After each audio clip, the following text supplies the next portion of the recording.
Hi everybody, it's Susie Krabacher coming at you from Aspen, Colorado. As most of you know, I do a devotional every morning, and this morning when I was doing my devotional, it's a podcast on which people call in for prayer when they have problems, or sometimes it's a praise, something wonderful happened, but we all have problems, and it's really nice for me to be able to pray with other people across the world. So this morning I was listening to a lady named Sharon from Northern California who called in and said that she had found her daughter who had committed suicide. And as hard as that call must have been for her, I was really happy that she did it. Many years ago, in 1996, my brother was successful in committing suicide. So I wanted to really honor everyone who has gone through that, especially in the holiday season. You know, we all think about the people that we've lost, and death by suicide is so hard. I know that when I think about friends who have died of cancer or who have died of old age or even in an automobile accident, I find myself being able to look back and think of the fond memories that we had together and sometimes laugh and still look at their picture.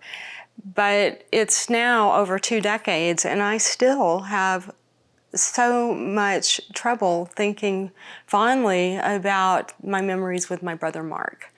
And part of that is, you know, I still have the suicide letter and I don't understand it. I don't understand what happened. July 31st, 1996, I woke up, and back then I used to get up super early, like 4 o'clock in the morning, because I couldn't wait to start the day. And I had started working in Haiti, and life was good for me. I lived in a little house on Main Street in Aspen, and I loved to get up early to think about the day and to plan the day and to think about the children in Haiti and how I was going to make their lives better. And I just woke up so full of hope on that day. I read my Bible and had some orange juice. Remember making some eggs and waiting for my husband to get up. And then I went and worked out, and I had a special day that day because it was my girlfriend's birthday. And she was gonna buy all of us lunch at a very fancy hotel, and we didn't have much money, so that was such a treat for me. I probably changed clothes 3 or 4 times and found the perfect outfit and felt so fine, and got in my little Camaro and drove to the Little Nell Hotel here in Aspen, and we all sat for 2 hours. My girlfriend bought a bottle of champagne, and I remember having my glass and just making it last forever and just enjoying how wonderful life was and how happy and thankful I was. I drove home and saw my husband's car in the back of our alleyway, and I thought, oh my gosh, this day just keeps getting better. My husband's coming home from work, you know, after all, I'm a Playboy centerfold. He better come home and take care of me every now and then. I was just so happy. I walked in, and he was leaning against the kitchen counter, and I knew immediately I didn't want to know why he was home. So I've seen that look before. So I went to the refrigerator and turned my back to him and said, why are you home? And he said, well, we need to talk. And his voice was shaky and it cracked. And I just didn't want to turn around. I didn't want to see his face. I didn't want to hear anything bad. I thought, well, maybe he's lost his job. Maybe we've lost our house. Maybe someone died. I just didn't want to hear it. And I knew when I turned around and looked at his face and looked at him in the eye, he sank against the kitchen counter all the way down to the tile floor, and he started crying with his hands over his face, and I kept saying, what? Tell me what? And I was just angry because I didn't want anything bad to happen. I didn't want anything more bad to happen. And he pulled me down to the floor and he said, your brother is dead. And I said, which brother? What are you talking about? He said, Mark. And I said, Mark who? Who are you talking about? Why are you saying this? You're lying. Why would you lie? Why would you come home and lie to me? I knew in my heart it was true, but as long as I could deny it and fight it for 60 seconds, 2 minutes, it wouldn't be true and it wouldn't be real. And I had the chance that it wouldn't be true. And I just wanted to hate my husband for telling me such a thing. And he wouldn't let go of me. And I broke free and I ran out into the backyard. And I remember pulling up grass by my hands and just wanting to kill anything and everything that made the world make life so hard on my brother. And I couldn't stop. And I remember my husband giving me a pill to calm me down because he said, we have to go and help your mother and dad. So I got on the plane. I don't even remember the flight from Aspen to Salt Lake City. And the first thing I did when I walked in the door was I heard scrubbing on the floor, and it was my dad scrubbing the blood out of the carpet.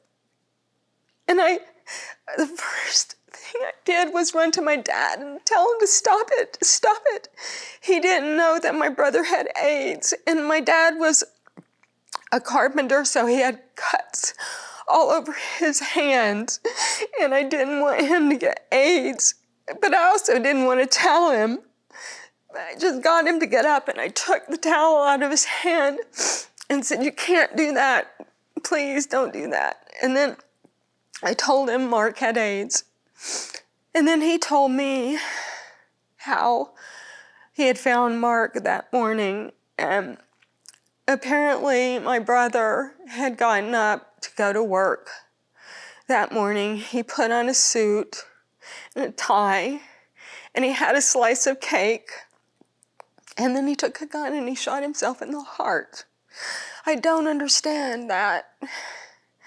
And I know that there's so many people who have gone through this. I know that from research and study trying to figure it out, that 7 people minimum are affected by people who kill themselves. This morning, it's just like all around today. I listened to my devotional and I hear about this poor woman who found her daughter, her very young daughter. And then I get a call from a friend of mine who's in rehab that one of his roommates slit his wrist this morning. And I just want to say that there are people who are left behind who we love you, and we don't love you more after you're gone. It's not like that. We love you now, and we want to know if you're going through these things, and it's uncomfortable and it's embarrassing. I guarantee you that if you are a normal person, you've probably had a thought of what would this world be like without me. And some of us just are born with such a happy, joyful demeanor, and maybe it never crosses our minds that, death would be better than life. But that is a thought that goes through a lot of our minds, that maybe life would be better on the other side, or maybe the world would be better without me.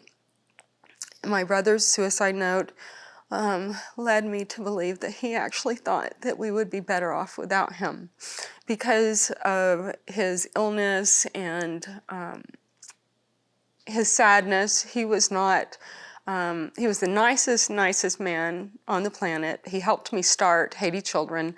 If not for him, I probably wouldn't have 222 children today.